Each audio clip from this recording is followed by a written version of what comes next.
Emotet's back with a twist, depending on where you live.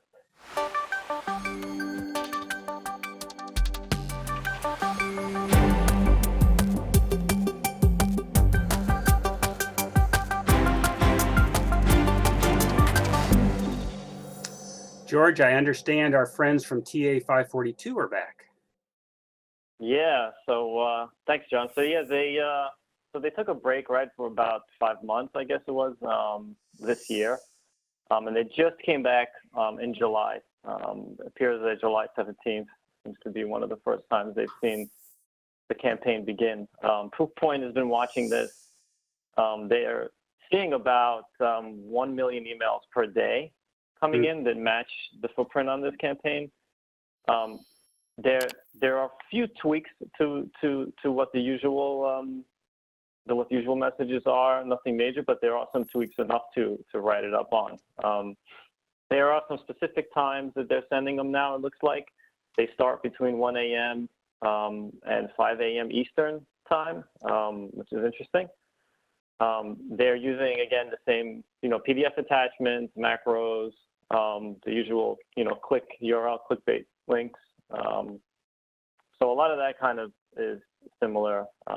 What seems to be kind of changes, a few changes that they're noticing, that the payload is being dropped, but it seems like by QBot. I know TrickBot and Emotet were working kind of close for a while there, but it looks like QBot has gotten involved, and they're dropping their payload through the emails.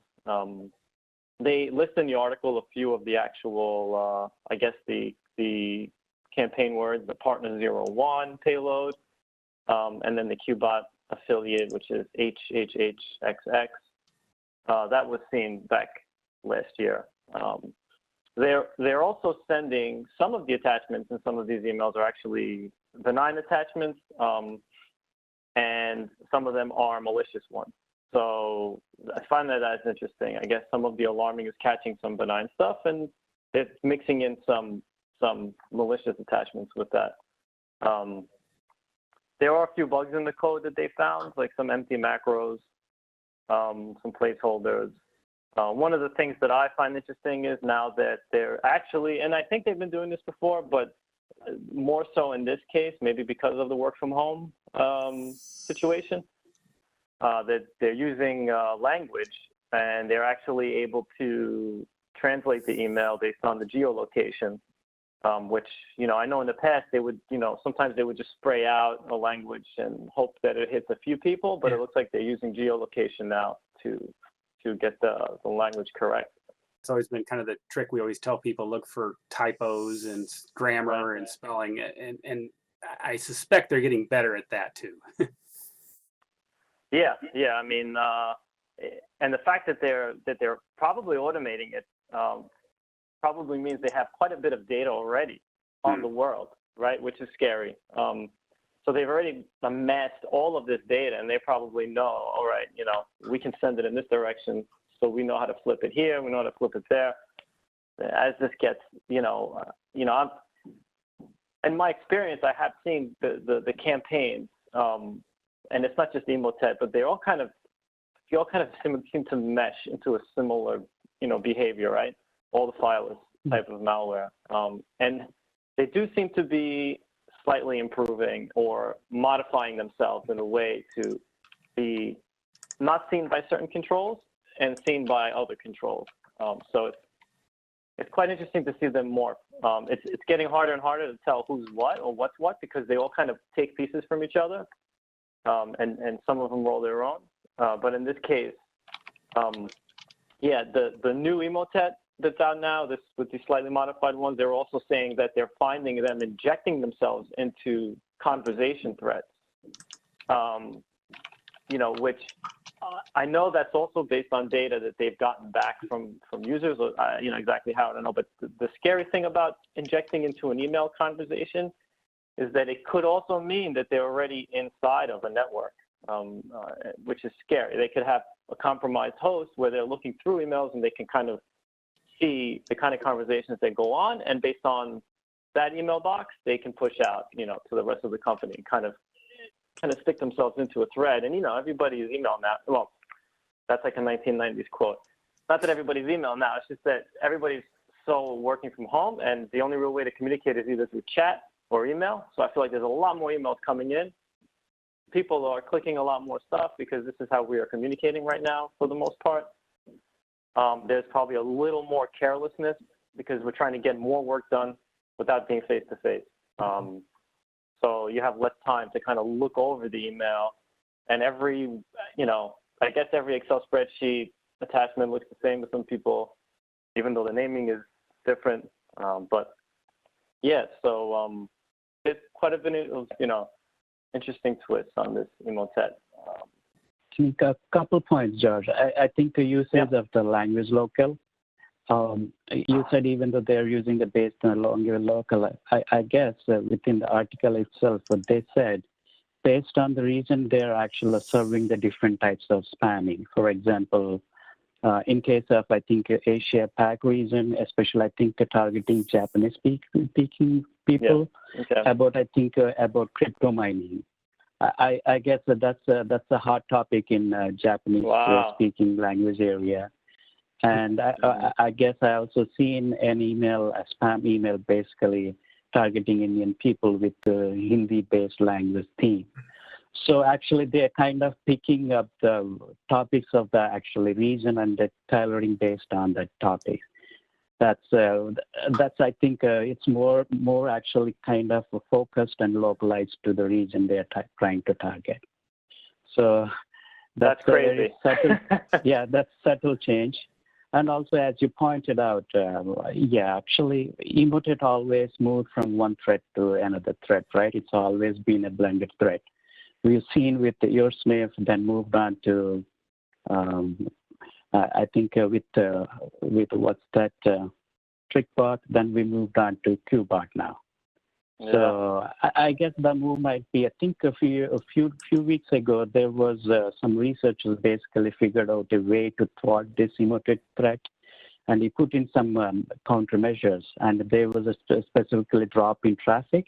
But with this one, it seems like it's back into the usual realms. Actually, I was looking at the chart from Proofpoint, where they're showing actually the last 3 years worth of Emotet campaign.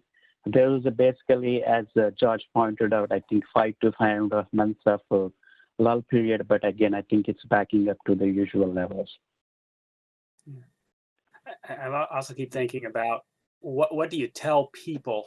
And you kind of mentioned it a little bit, George, too. What do you tell people? How do you prevent yourself? I mean, we know we talk tools of Proofpoint, we talk tools of all these antivirus vendors, but you almost have to wonder, should there not be, it's user education, right? You don't open an email attachment from somebody you don't know, right? How many times have we said that? Right. Yeah. You don't do that. But I mean, is there anything else that you might have, from your experience, like what to tell, like friends and neighbors, grandma? What do you tell grandma, not to do, or to do? Yeah. So that's tough. Yeah. Right. That's because we'll say something, right, and then the bad actors will, and not just because we say it, but just this, the group, the society in general of security researchers will say it. I would say, like, from what I'm seeing, but this is, I guess, maybe slightly technical, is we see a similarity in the attachments, right? Like, and maybe this could be something that corporations can do from the inside as part of their awareness campaign. But, like, I see a similarity in the zip file that's sent out, and every campaign pretty much uses the same file name for that zip file. I mean, the odds on somebody sending a zip, and I've seen the majority now, are zip files that are fileless, in my experience. And then those are opened, right? Because the instructions in email say, hey, we have a spreadsheet for you for the statement of this month or whatever. Please open the zip file. And you open the Excel spreadsheet or the Word doc, and then you enable macros. I mean, it's like so many steps. You would think, how many files do you have to go? How many times, John, do you have to go through that many steps, right, to get something? Yeah. Usually, if I buy something online, it's either going to come up right in the body of the email in HTML, right, or it's a simple document or a PDF, which we know are bad also. I don't know. Your zip question is, your zip comment is great too. You think, how many times have you gotten a zip email, in an email with a zip attachment? Right. Yeah. Very few. And maybe, so that'll cover one. So I would say, like, from a corporation standpoint, maybe if the security teams are close enough to the compliance or the awareness teams, they can relay that info and say, hey, here's what we're seeing now. Do you see this stuff, right? But, you know, it's hard, right, to keep that connection current and up to date and real time. And then how do we stop the PDFs? How do we stop the Excel? I don't know. You just asked a question that probably is one of the hardest to answer. And the only thing I can say is if you don't remember requesting something that specific, then move on. Like, you know, check that sender. You know, check the sender out. Just click on the sender, maybe highlight over, see what the actual name is. Not just the display name, but see the email address. Great tip. Right? I mean, I get stuff from Apple saying that, you know, the app that I tried to buy failed and I have to log in and change my password. Like, okay, when I highlight over the sender's address, it's a mile long. It's a bunch of random characters. And usually a Gmail. Unfortunately, not to pick on Gmail, but it's a lot of times it's a Gmail account. You think, why would this company be using this email address, right? Not their own company name. There you go. Right. So it's a tough question to answer, but yeah, it's a good question. That's probably the best one you can ask. I think any of these security countermeasures should have defensive layers. I think that's the best way to, you know, if one fails, a method fails, you may be able to catch up with another mechanism. I was just thinking, we think about the times that we self-phish ourselves, right? We always, that's always a good thing, the habit to get into. And you think, how often do we catch ourselves, educated, tools and users, and they still click on these things? Yeah, accountability, right? How do you discipline somebody, right? To the point where you think that the discipline is going to be productive, it's going to be effective. You're not going to potentially insult somebody, and that they'll remember the next time. There's so many factors from a work perspective, and then it's from the home perspective. It's a whole other world, right? Like it could, just you don't remember requesting it. Take the second look, Yeah, that's great advice. Or you know what? Just leave it alone. And if they really want it, they'll resend it, right? That's it. Ignore it. I mean, it works for me 50% of the time anyway. Well, and I say that too. Like you get the email from the IRS, or you get the email from such and such, and you think that they're gonna send me a piece of mail, physical mail, if it's that important.